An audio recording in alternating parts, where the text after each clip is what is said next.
안녕하세요. 에버랜드에서 알바를 했던 남승현입니다. 사전에 알바 스토리를 통해 에버랜드 알바에 관련된 질문을 받아보았는데요. 제가 오늘 정성껏 하나하나 답변해 보겠습니다.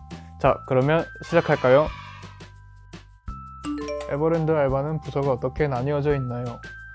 에버랜드 알바는 보통 부서가 크게 세 개로 볼 수 있어요.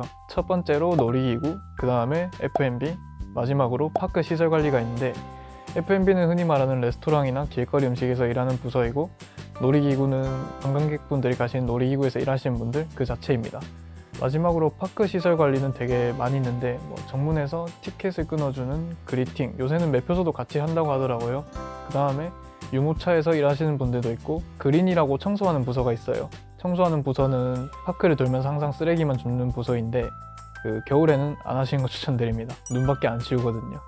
그 다음에 공연을 맡고 있는 엔터테인먼트, 마지막으로 면접을 보고 들어갈 수 있는 동물원이 있어요. 동물원 같은 경우는 교육을 받으면서 동물원 지원자를 따로 받는데, 거기서 지원자들끼리 면접을 다시 봅니다. 네, 동물원도 환상이 있으신 분들 많으실 것 같은데 처음에 가면 일이 엄청 힘들다고 들었습니다. 알바 뽑는 기준은 어떻게 되나요? 기준 스펙 그런 거는 딱히 안 보는 것 같아요. 왜냐하면 이게 에버랜드 알바는 그 놀이기구가 성수기가 있고 비수기가 있잖아요. 그래서 시기가 제일 중요합니다. 제가 알바 지원했을 때는 추석 직전이었어요. 추석 직전이라서 당장 내일 알바할 수 있으면 붙여준다, 이런 식으로 면접을 봤거든요. 그래서 저는 그때 의지가 너무 넘쳐서 바로 할 수 있습니다 하고 바로 합격 문자를 받고 부산에 내려왔다가 새벽에 다시 올라와서 알바를 시작했던 기억이 있어요. 비수기 같은 경우는 놀이기구 같은 거의 눈 때문에 운영이 안 되기 때문에 뽑지도 않고 거의 음식으로 팔려간다고 생각하시면 됩니다. 솔직히 놀이공원까지 와서 음식 하고 싶진 않잖아요. 시기를 잘 타서 입사하시는 걸 추천드릴게요. 그 외의 스펙은 그렇게 필요하지 않습니다. 다음으로 에버랜드 알바만의 복지가 있다면 에버랜드 하면 솔직히 제일 떠오르는 복지는 밥인 것 같습니다. 어딜 가나 일을 열심히 하려면 밥이 제일 중요하잖아요. 에버랜드 알바를 캐스트라고 부르는데, 에버랜드 캐스트들은 삼성에서 주는 밥을 매우 저렴하게 이용할 수 있습니다. 특히 알바생들은 한 달에 40끼를 무료로 제공하고, 양식, 일식, 한식 이런 식으로 세 가지 분류로 나눠져 있는데 맨날 메뉴가 정해져 있습니다. 거기서 세 가지 중에 하나 선택하시면 되는데, 좀 밥값이 싸고 하니까 저렴하게 이용할 수 있는 장점을 이용해서 막 2개씩 시키는 분들도 계십니다. 그 다음으로는 유명한 기숙사가 아닐까 싶습니다. 기숙사는 에버랜드 캐스트 하우스라고 있는데, 보통 남자분들은 처음에 장미동이라고 안 좋은 기숙사를 가게 돼요. 그 기숙사 가면 땅바닥에서 거의 군생활 생각날 만큼 3명이서 빨래도 안에 있고 그렇게 자게 됩니다. 사람이 많은 경우에는 거기서 한 3주 정도를 버텨야 캐스트하우스로 갈 수 있고, 여자분들은 보통 캐스트하우스로 바로 갈 수 있습니다. 캐스트하우스에는 헬스장도 있고 사내와 똑같은 식당이 있고 거기서 아침을 해결합니다. 그리고 퇴근하고 치킨에 맥주 할 수 있는 술집도 하나 있고, 그 외에 깔끔한 시설들이 여러 가지 있습니다. 그 다음 마지막으로는 재계약을 할 수 있습니다. 에버랜드는 4개월마다 재계약을 하는데, 재계약할 때마다 에버랜드 이용할 수 있는 티켓을 줍니다. 그 티켓은 일단 서로 사고 파는 건 법적으로 금지되어 있고요. 그래서 친한 사람 주거나 아니면 그 휴일 맞는 사람끼리 같이 놀면서 같이 파크 투어라고 한 4명 이렇게 돌아다니면서 사진 찍고 놀이기구 타고 놀고 합니다. 에버랜드에서 연애 못하면 바보라던데 사실인가요? 이 질문은 솔직히 좀 많이 퍼져 있는 질문이긴 한데, 에버랜드 하면 동물의 왕국 이런 말도 많잖아요. 사실까지는 솔직히 아닌 것 같고, 제가 있던 부서 기준으로는 제 부서에 100명 정도가 있었습니다. 여기서 한 10% 정도만 서로 연애를 하거나 다른 부서랑 연애를 했던 것 같아요. 연애라는 게 솔직히 일하면은 성비도 맞고 해야 되는데, 에버랜드에서 성비는 맞지만 그만큼 좀 사람이 많은 만큼 특이한 사람도 많기 때문에 연인으로 어울리기는 좀 쉽지 않은 것 같아요. 참고로 저는 연애를 하긴 했었습니다. 일단 추천드리지는 않습니다. 그냥 사람들끼리 친근하게 노는 거 추천드릴게요. 에버랜드 알바가 추천하는 놀이기구 원픽은 저는 아무래도 제가 일했던 허리케인이 아닐까 싶습니다. 네. 허리케인은 보통 광대 옷을 입고 춤을 추는 놀이기구인데, 에버랜드 놀이기구가 그 유튜브 보시면 아마존, 피터팬, 허리케인 등이 제일 손에 꼽을 정도 신나는 걸로 아는데, 다른 놀이기구들은 싹 다 그렇게 신이 나는 놀이기구는 아니에요. 가끔 더블 스핀 정도만 춤을 추고 나머지는 그냥 멘트가 정해져 있습니다. 하지만 제가 일했던 허리케인은 그 각자 알바생마다 멘트를 짜야 되고 멘트가 정해져 있습니다. 그래서 더 신나게 놀 수 있고 춤추면서 심지어 음악도 EDM으로 할 수 있는 그런 놀이기구이기 때문에 제일 원픽 놀이기구라고 추천드리겠습니다. 에버랜드 알바생들 ENFP 맞나요? ENFP면 보통 텐션이 많은 알바생을 말하는 것 같은데요. 여기 가면 그냥 텐션이 안 좋아도 좋아질 수밖에 없어요.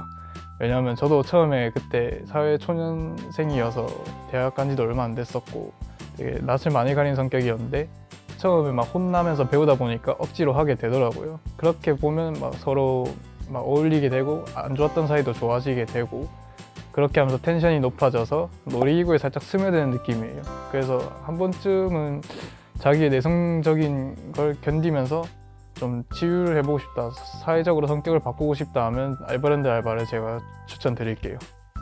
에버랜드 멘트에는 어떤 것들이 있나요? 이거 진짜 좀 오래돼서 어렵긴 한데 제가 술 먹고도 못하는 거거든요. 근데 설명을 드리고 싶으니까 해보겠습니다. 일단 저희 기종은 EDM 베이스이기 때문에 EDM이 보통 처음엔 잔잔하잖아요. 그래서 보통 처음에는 손님들 안전 레버 체킹하고 다 확인하고 나와서 그 모션이 있어요. 처음에 액션, 오케이, 굿 이렇게 묘사를 해요. 그렇게 하면 놀이기구가 출발을 해요. 그리고 손님들한테 드리는 안전 신호기도 하고 그렇게 하고 나면 EDM이 처음에 잔잔하니까 그때 제가 일할 때 가을이었거든요.